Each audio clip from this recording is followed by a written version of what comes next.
as someone that has dedicated so much of my life to high level sports and the discipline and the dedication, it's something that I was really, really clear when we started this thing. I had said, we are going to prioritize sleep and nutrition, and because I understand, like, we're running incredibly crazy hours and a lot of travel and arriving at 2 o'clock in the morning. I've said as often as we can, we're going to shut this thing down at 9 o'clock, 9:30. There's nothing that is so important that we can't address it the following day.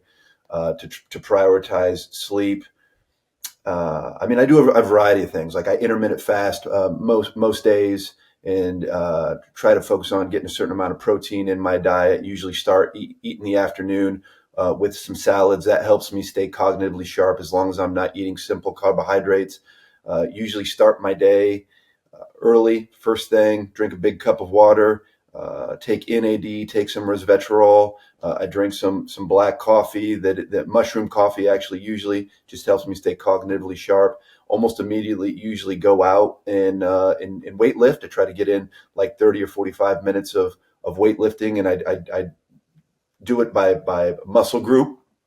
And then most days, if I have the time, I try to go in my everyday wheelchair. I try to road push. It's something that's really, it's nice. It's very cathartic for me, actually, just to help process my thoughts and feel really good. And so I'll usually push somewhere between 4 or 5 miles in the morning, and then start my day, and off we go with the insanity of what running for a statewide, modern politics has become.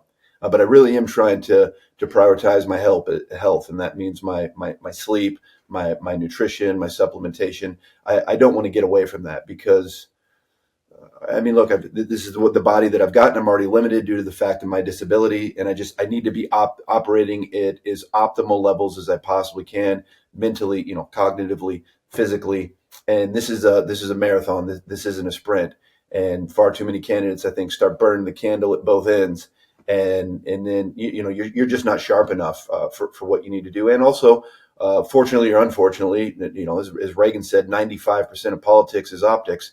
And if you're just killing yourself and you're not sleeping and you're not prioritizing your health, I know I'm taking years off my life by doing this, but I also don't want to look horrible during this process either. But really, I'm more concerned about the inside. And I've got some hacks here. Wear Whoop strap. That certainly helps me to see how much REM sleep I'm getting. And there you go. Yeah, and I love that, to really, really get it dialed in on exactly where I'm at with my health, and what my output is, how many calories I'm burning, and look, I think that's the right route. It's that discipline and dedication and work ethic that allowed me to be successful on the sports side of things. And I think that it was essential, and I was clear of setting in these guardrails with my campaign of, we're going to work incredibly hard, and we're going to do everything we can to win this race, but we're going to do this in as healthy of a way as we possibly can, both on the mental and the physical side. And at night I'll do a little bit of HRV breathing, and in most mornings, one of the very first things I'll do as well is do a little bit of breathing and some meditation, and that also helps me have some level of clarity mentally too. What kind of breathing exercises are you doing at night for HRV management? Yeah, there's a bunch of apps, but actually what I'm doing is just a really simple video on YouTube, where it's usually 4 seconds, I think, breathing in, and then more like 8 seconds on the breathing out, just focusing on the exhale, on that, just really trying to slow down and get in balance with the parasympathetic and the sympathetic, and that certainly helps me. And I do see a difference from measuring it on my Whoop strap of seeing an increase on my HRV when I'm doing the right things, and that means getting into the gym early, focusing on my diet, prioritizing as much as I possibly can on a consistency of bedtimes and wake up times, although that is very, very difficult with the amount of travel that's required. But I know that right now what it's telling me is the number one indicator of recovery for me right now is actually consistency in bedtime. And then I think number two is making sure that and we're getting really deep inside baseball on the Whoop, but as long as I'm getting more than 14 on the output, then those are the two of the best indicators for me. But along with, not eating late, not getting in sugar, alcohol is probably the thing that's the biggest tank on this. But I've found that if I drink, one glass of red wine in the evening, not too late, that actually seems to have a slight uptick for me. So, just small little hacks. The same way I was with my basketball training is I say that this is just like percentage points that you're stacking on top of each other each and every day. But, when you're stacking that over long periods of time, man, oh man, it makes a huge difference.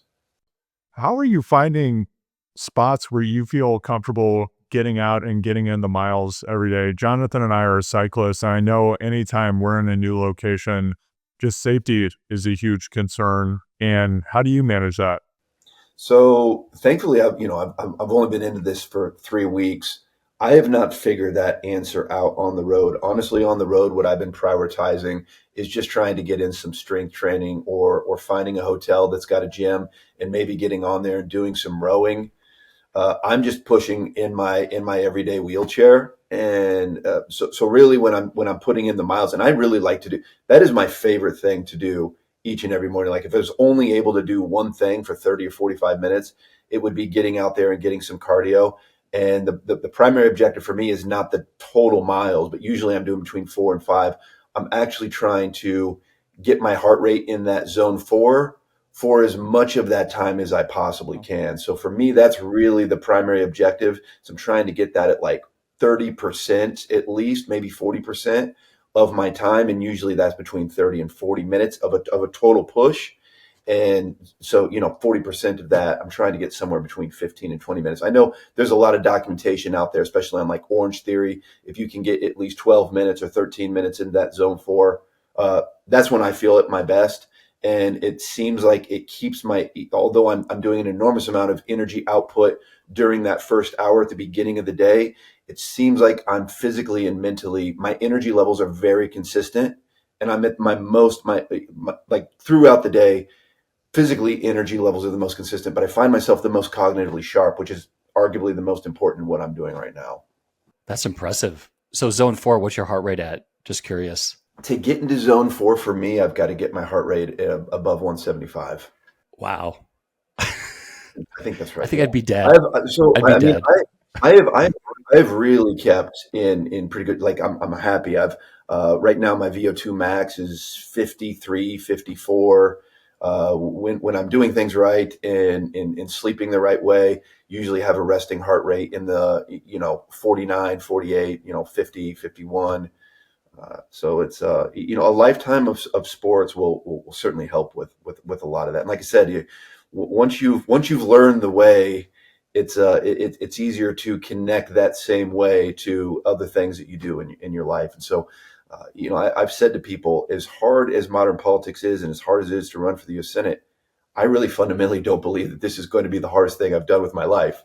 It probably will be as hard, if not harder, than winning a gold medal, possibly, um, with all the challenges that are involved. But it certainly won't be the hardest thing that I've ever gone through, just because I've gone through an enormous amount of economic struggle and healthcare struggle early on in life. And I think that going through that builds a level. I think that unfortunately, most people it breaks, but the ones that come through this struggle, I think it creates a character and a deep mental strength that allows you to do very difficult things. And I think I've said that between growing up with economic adversity and the 21 surgeries before 12 years old and all that I went through from no friends and ostracized and bullied, but then the high level sports, I've said that I am uniquely prepared for the challenge of what modern politics has become. Josh, as a young person, just psychologically, how did you navigate those challenges and how did you get yourself into a spot where you could create the positive outcome that you did? Because many people facing that level of adversity or being bullied by their peers, it can really go in a very different and more negative direction.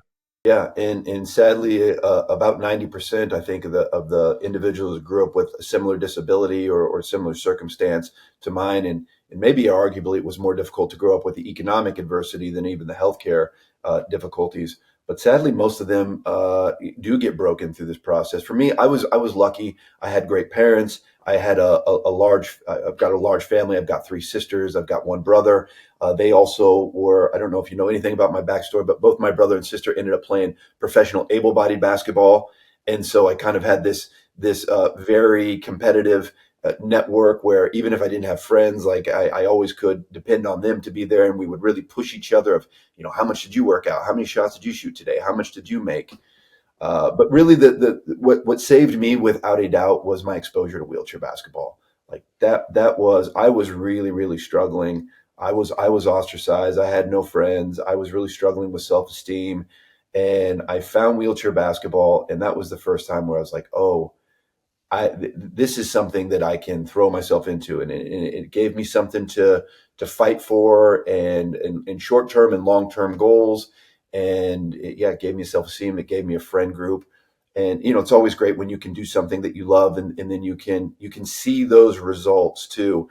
And as bad as everything would get around me, that was kind of my safety cocoon. Is I could go to the basketball court by myself, and I could just be there and just get in the shots and get in the routine. And that's legitimately what saved my life. And where'd you find that? I went to a wheelchair adaptive sports camp in Omaha, Nebraska. So when I was 12 years old was the first time I was exposed to it. And I told you, I've like my family's all sports. Man, my brother's 6'9" and my sister's 6'1". I mean, I could come from a big basketball family, and here I was trying to compete against my siblings out in the backyard shooting hoops and just getting my shot smacked into my face over and over. And I was driven like, no. I always had this chip on my shoulder, like, even though I'm disabled, I can keep up with you. I can beat you. Finally, when I was able to be on an even playing field and see this amazing sport, I threw myself into it, and I was like, this is what I want to do. I got to play for a local team here that's called the Nebraska Red Dogs. I played well enough for them and got a little bit of national attention. My senior year, I won an award, which was like top 10 players for the national tournament.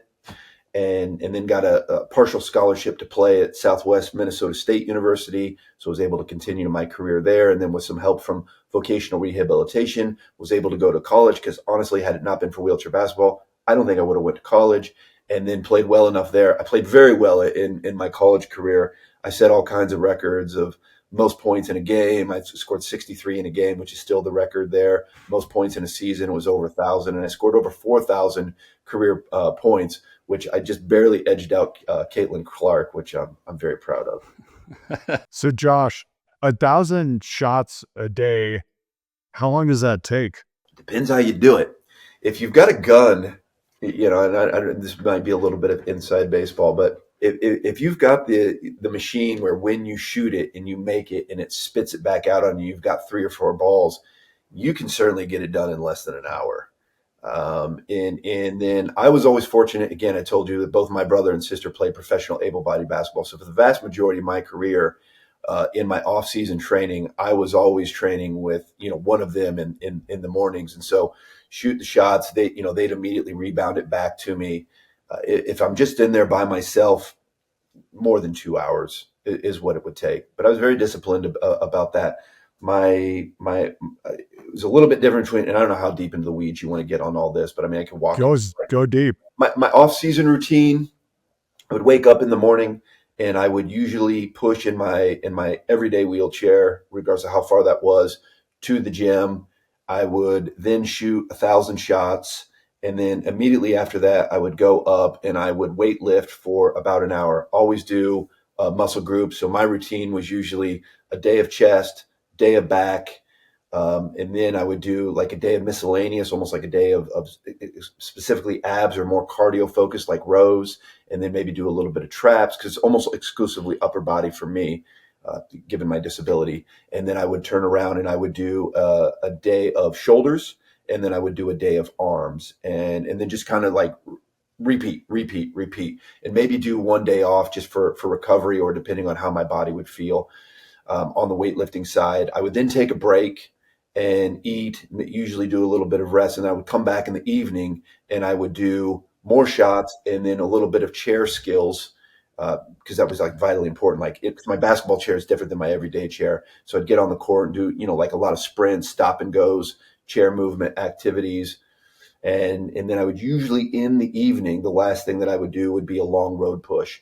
And that would be, trying to focus on VO2 max and zone 4, as we've talked about. And I would be pushing, usually when I was training, especially for the Paralympics, I would do between 10 and 14 miles in the evening, and that's about as much as my body could handle day after day. And then in season training is a little bit different. I played professional wheelchair basketball, which doesn't exist in America, but I played in Europe. So I played in places like France and Spain and Italy. And I did a season actually in Australia as well. In season training, the first part was the same in the morning, as long as the team training would allow me to do it that way. But I do 1,000 shots in the morning, weight lift, come back in the evening, and we'd usually do a 2-hour, 2.5-hour team training. And then sometimes I would do additional work on my own, whatever I thought that I was missing. And you get so dialed in, I could feel like, okay, my shot's good, but I'm a little off on my chair skills, or I feel like I'm not quite where I need to be cardiovascularly. So maybe I need to put in a few stop and goes or work a little bit on my VO2 max. But everything that you're doing from the time that you wake up, especially when you're training for the Paralympics, to the time that you go to sleep. I mean, I call it a monastic life, was the way that I would define it, is from your sleep to the way that you eat, to your supplementation, to your training. Every single moment in that day is trying to maximize yourself to be able to be at the very best you possibly can, to win a gold medal or win the competition that you're in. Are there college basketball programs across the United Yeah. States that? Yeah, there's several. Alabama, Auburn has a great team. University of Arizona, University of Missouri, University of Illinois, Whitewater, Wisconsin. What's interesting about wheelchair basketball, though, is because there's less teams, it doesn't matter if you're a D1 or a D2 or a D3 team, you're all competing for one championship at the end of the year. And so, like, even though I went to Southwest Minnesota State University, which is a small university in Marshall, Minnesota, it actually was one of the very first universities to have an adaptive sports program, a wheelchair basketball program that goes all the way back to the beginning of the university. And but we were competing against very large schools like the University of Illinois and University of Texas Arlington, and like I've already told you, Alabama and Illinois, and some of these. I think it's somewhere between 16 and 20 teams total that are competing, but from all across the country. It's great. I mean, there's amazing opportunities now for disabled athletes to, one, get a college scholarship, which is one of the most important things you can possibly do, is get your education. But then there are a handful of sports like adaptive tennis and marathons and wheelchair basketball where you can actually do this for a living, which is what I did post basketball. I actually went overseas, and my first stop was Italy, and then I went to Madrid, Spain, then I went to the south of France, then I went to Bilbao, Spain, where you can do this as a living. You're not making a whole lot of money, truthfully, just enough to keep the lights on. But for me, I was getting to see these amazing places, and I thought, travel while you're young, you learn so much about yourself. You learn a lot about geopolitics and social safety nets, and the good, the bad, the ugly of federal and of policy. And then for me, really the goal was, I was using the opportunity to train full time and play professionally, which was giving me the best opportunity to be able to represent the national team, because really it's so competitive now to make the U.S. national team that unless you're playing professionally, you almost can't make it, because you need to be dedicating 100% of your time, because you've got to be one of the best 12 players in the country. I would say that there's a beauty and a beast of representing the United States in the Paralympics for wheelchair basketball. The beauty is that you're going to be playing with some of the best players in the world, and you're going to have a great opportunity to win a gold medal. The beast is, there's no guarantee that you are going to make the national team, and it doesn't matter who you are or what you've accomplished. You could be the MVP, top scorer in your league. Like, I was playing in Spain, best league in the world. I was MVP, I was top scorer, and there were times where I was cut from the national team. And you guys don't know this, but one of the things that I'm the most proud of, beyond just winning a bronze medal for my country and leading the team and scoring and rebounding and then winning back-to-back gold medals is I was actually cut for 6 straight years from the national team. And that was after making my first national team in 2004, right out of college, basically. And we finished sixth, I think, that year, which is just with USA, it's gold or bust. I mean, like, that was an absolute failure. And then we changed coaches, and for 6 straight years, I did not make the team, and I just kept coming back year after year after year and getting cut. And I said, eventually, I'm going to get good enough where you are not going to be able to cut me. And that was, I got to get better on my defense. I got to get stronger. I got to get bigger. I'm a hard gainer. And so, like, part of the struggle for me was I had to get strong enough because so much of our sport is power to weight ratio. And so I just was like, no, I am going to get back here because I'm going to win a gold medal for my country. So I'm very proud of that, that grit that it takes to get back there and do it. 6 years is a long time to persevere to get back onto the team. What kept you going through that period of time? And did you always have confidence, I'm going to make it back and then I'm going to go win a gold medal? No. What kept me going? I don't know, that chip on my shoulder that I think I had from growing up with all the adversity that I had. And it was just like, I don't care what it takes. I'm going to do whatever it takes to be able to accomplish this goal. Like, you are not going to take this dream away from me. And I was always so close too. I'd be like the very last guy cut. The way that they do you start with, maybe every coach operates a little bit different, but you might start out with 100 guys that get invited, and then you cut it down to 50, and then you cut it down to 30, and then you cut it down to 20, and then that final last cut is usually like 16 to 12. And I was always like right there. I'd always be, in that kind of last cut. And I was like, oh, I'm right there. I got to get a little faster, a little stronger, a little better. And I don't know, there was somewhere deep in my soul, just this self-belief of, you can do it. You can get there. You've just got to be willing to go to the dark places and do the sacrifice of what's necessary. And I was willing to do that. But actually the 6th year when I was finally cut, I actually almost didn't attend that one. I had come off of in the Spanish league, the very best league in the world, an amazing season. I led the Spanish league in scoring. I was the MVP of the league. And, a part of me was just like, you know what? I don't need this validation.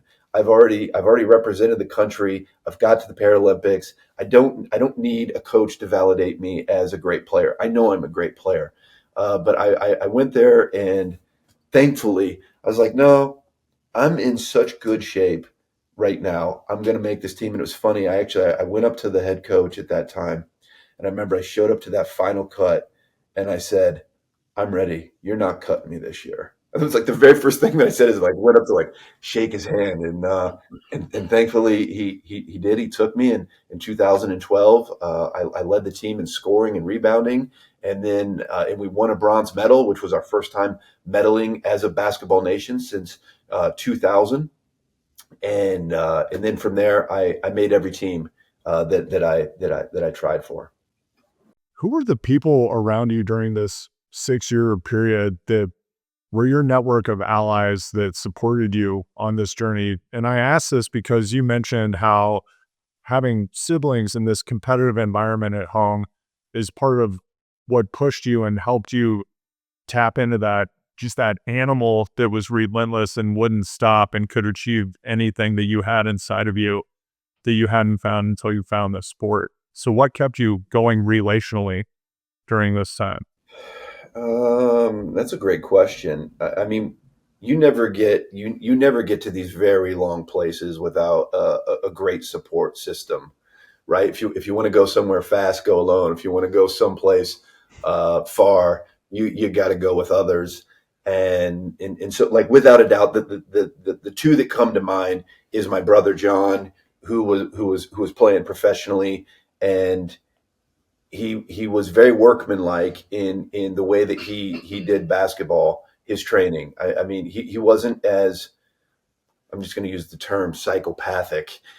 With like, I was that person that was willing to, if I needed to spend 8 hours in the gym to get to where I needed to go, that's what I was willing to do. If I needed to hurt and suffer and push 20 miles a day, those were the places I was willing to go. He was not quite like that, but he was always very, very diligent of like every single day, I'm going to wake up at 7 o'clock in the morning and I'm going to shoot and I'm going to lift and I'm going to run. And he helped me out a lot. And as did my, the one that definitely, and she's still my closest sibling, was my sister, Alicia. And because we were like kindred souls in the way that we approached basketball. My brother was a much more defensive player. Me and Alicia were very similar in that like we were going out there to score a lot of points, and we were both very offensive minded. And she was there with me through the whole journey, through the good times and the bad times, and like was just like, you're going to get there. You're going to get there. Just keep working. And, she spent an awful lot of time with me in the gym, just absolutely, whatever it took, it didn't matter, rebound for me, show up, run with me. She was there through thick and thin. And then I also have a very, very long list of very great teammates, like my best friend, Ryan Martin. And there's a laundry list of them that were there with me that allowed me to ultimately be successful. And I had great parents as well, that even though we did not have a great situation economically, the only reason I even got involved with basketball was because of my mom, and she made huge sacrifice. We had a lot of kids, and I mean, like there were times where we were putting our groceries on like credit cards, and yet regardless of how bad the struggle was, she always ensured of like, if I need to drive you to Des Moines, I'll do it so you can be involved in sports. If I need to drive you to Omaha, like to Lincoln, Nebraska, to train, because as an adaptive sports member, it is not particularly easy, because it's not like in able-bodied sports where I can just go down the street and I can find 10 kids that can compete with me. There's only certain places, certain times. And so like even for us to play games, we would have to go do a tournament in Chicago. Or I remember like my national tournament my senior year was in Charlotte, North Carolina. Like it's not easy to be able to do that, and it's somewhat cost prohibitive. And she's always been there, my mom in particular, and that continued even when I played overseas. She would find a way somehow to get over there and see me. And she attended every single Paralympics that I did, besides the last one in Tokyo. And she was there at the World Championships. She would even attend at the Pan American Games. So I owe a lot of people a lot, in my community a lot too, like the community of Council Bluffs. There were a lot of people that looked the other way many times when it's like, maybe we're not members of this, of whatever, the YMCA, or, like people being like, hey, this place is supposed to be closed, but you know what, for you guys, you're such hardworking kids. We want to make sure you've got an opportunity to have access to shoot. So I owe a lot of people. When the basketball career ends, having all of that obsessive energy and dedication, how did you figure out the place where you wanted to redirect it? Because as we all know, the post-athletic career for professional athletes is not always a prosperous and happy time for people whose entire identity is built around being an athlete at the highest level. So how did that work out for you? You were absolutely right. The athlete is maybe the only one that dies two deaths, and that whether, and that's legitimate of that. Whether if you practice dentistry or you practiced, as a doctor, you can do that until you're 80 years old or 85. I knew that this was going to come to an end. Father Time is undefeated, and so a couple of things. One is I did everything that I possibly could to prepare myself to have as successful of a part B as my part A. But I knew there were going to be two very clear parts of my life. And my part A was very, very successful, and I wanted the part B to be very successful. So I made sure that I got my education. I had a bachelor's degree in history. I got a master's degree in business administration. I also have been involved in nonprofit work. And so when the very last game of basketball that I played actually was the gold medal game in Tokyo. And that was because I knew that I was going to have a stop. I wanted the last game of my career to be meaningful and at the top level, playing with my brothers. And absolutely, by the end of my career, the guys that I went to war with and we won gold medals with, and I think 8 of the 12 were on both teams. And so like that was the perfect stopping point for me. And I wrote it on my Instagram. I wrote very quick goodbye to basketball. And it was like, I've got a gold medal around my neck, which was my goal from day one of basketball. I've got the stars and stripes around my shoulder. I've got USA across my chest. This is the perfect place to stop. And I think what made the transition easier for me was I got to play professional wheelchair basketball. I got to go all around the world. I played on every continent on Earth besides Antarctica by the time it was done. I got to see all these amazing places. I got to be in 4 Paralympic Games, which the goal for me was just to be in one. I got to win 3 medals, 2 gold medals. It was like, that's it. I got everything and more that I ever wanted out of basketball. I owe basketball at this point. Basketball doesn't owe me. And so when I was done, I was like, I had given my heart and my soul to it. Like Gladwell says, you need 10,000 hours to be an expert. I had probably put 25,000 hours into this thing. And so I got it. Like I was ready. There it is. I'm done with basketball. Now I want to be great at something else. And for me, in the same way that it was about representation of my country in the Paralympics, I wanted to be able to give back on the second half of my career. And so along with my nonprofit work, which my nonprofit work is I'm a director of an organization where we provide free summer camps to disabled kids. Because I told you guys what saved my life was I had the opportunity to be exposed to wheelchair basketball. And I wanted to be a role model to these kids to say, you can have a successful life too. You're not going to be doing any climbing of trees, but you can be married and you can travel the world and you can win gold medals, but like you can be successful. And it was in doing, and then in my for-profit work, I also doubled down on that. I started working for a company called New Motion, and what we were doing is I became what's called assistive technology professional, and I was assessing and providing wheelchairs and power wheelchairs for the disabled population. Again, same reason. I wanted to give back to kids, newly injured individuals, be a role model for them. And then it was in doing that job that we were every single day we were just getting inundated with denials of equipment and healthcare, and it's because of the privatization of Medicaid. And we were showing internally on our books that since Iowa had privatized its Medicaid, 1,000% increase in the denial rate for healthcare, like life essential healthcare. And I thought, this is just fundamentally wrong. Then I'd found out that we had never had a permanently disabled member in the Iowa legislature. And I thought, that's wrong for the 1 in 5 Iowans that are either blind, deaf, physically disabled, or intellectually disabled. They deserve a voice. We deserve a seat at the table. This is probably why we have all these unnecessary barriers to healthcare and employment and education. I should do something about it. And so it's just been about changing from representing on the field of play to now representing in a much more meaningful way. And the way that I won my election was the same, like this grit that I had with basketball is, I don't know if you guys have seen my launch video, but it's absolutely true. I just went out every single day and said, I'm going to do the same way I did with basketball. I'm not going to let anyone outwork me, and I'm going to leave nothing in the tank so I don't have any regrets. And I just drug my wheelchair up all these stairs every single day and just had conversations with Republicans and independents and Democrats, and thankfully outperformed the top of the ticket by 13 points and won the first election by 6 votes. And that was in 2022. As in 22, yeah. Then turned around in 24, and in a county that Trump won by 20 points, and in the 2 communities I represent, which is my hometown of Council Bluffs and Carter Lake, Trump won both of those by double digits. I was able to win by nearly 6 points. So I outperformed Trump by nearly 14 points. Very proud of that. Same with the exact same mentality. Even though I was the incumbent, I didn't take anything for granted. Just went out every single day and like, here's who I am, here's what I stand for, and I wasn't very efficient, but man, I was effective. And I would find that regardless of where people sat, even hardcore Republicans, always the first question was, how in the world did you get up here? It's like, I crawled up here.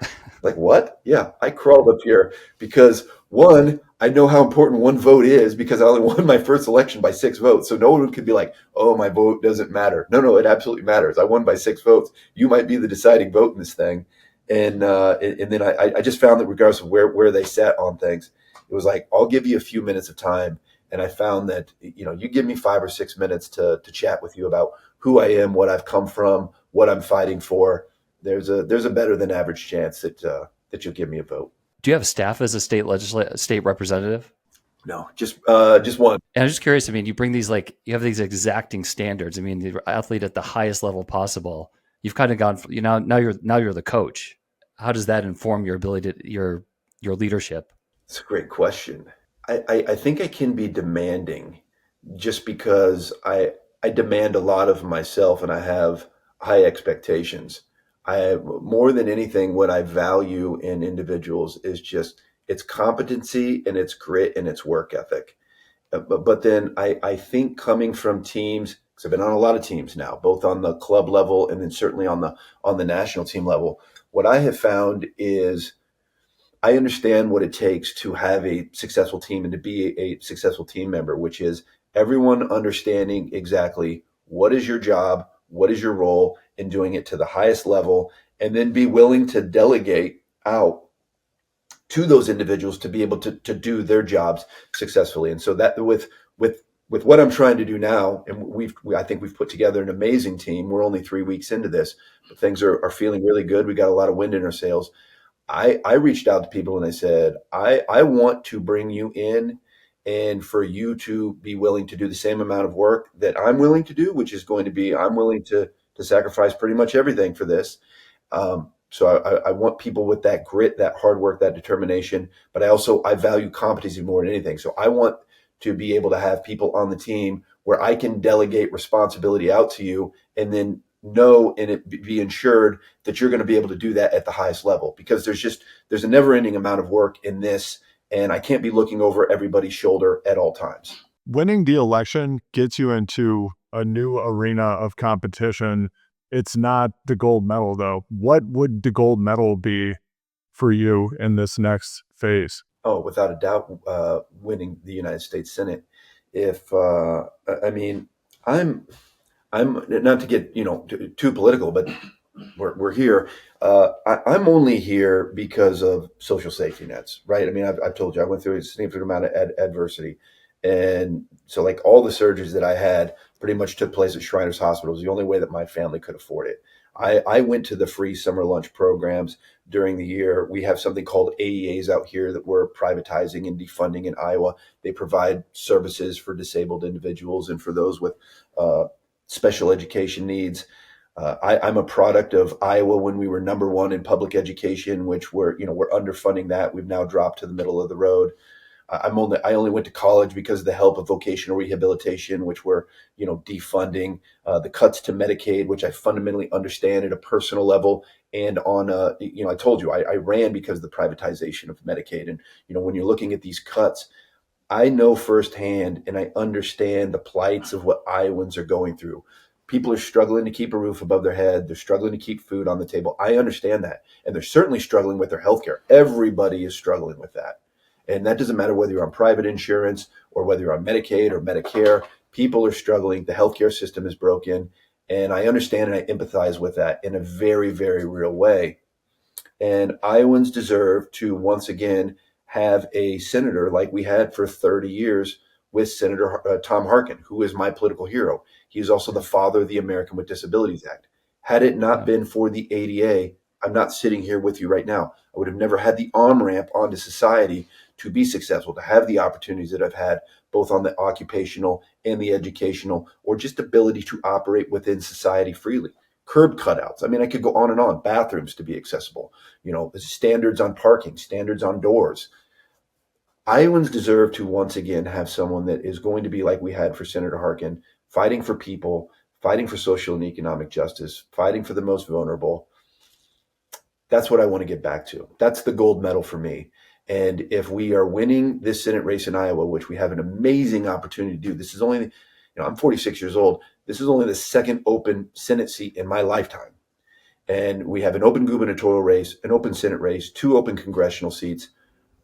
Iowa is a common sense state, and we've got a real opportunity, like a generational opportunity to change this state and to get into the U.S. Senate and the platform that would allow me for societal change. I really do believe that the United States Senate is still the single greatest vehicle outside of the presidency to make societal change and to be able to not only represent my community, but my state, but be able to make societal change. That's the gold medal for me, because the country needs it. We need representatives that understand the plights of the average worker, the middle class, small businesses. I could go on and on and on, but that's what we need, and that's what I'm doing. That's what I'm fighting for. We wish you the best of luck in your pursuit of this next gold medal. And we're really grateful to have had the opportunity to have this conversation. Thanks for being here. Yeah, I enjoyed it. Hey, everyone, if you'd like to join me, we are pushing for change here in Iowa. Go to Turek, the number 4, which was my basketball number for the Paralympic team, Turek4Iowa.com, and join us. We're going to need a small army of volunteers and grassroots donations, and so please help us. We really, really can win this seat here in Iowa. And if you care about the United States Senate or the majority of the United States Senate, seat number 51 is right here in Iowa.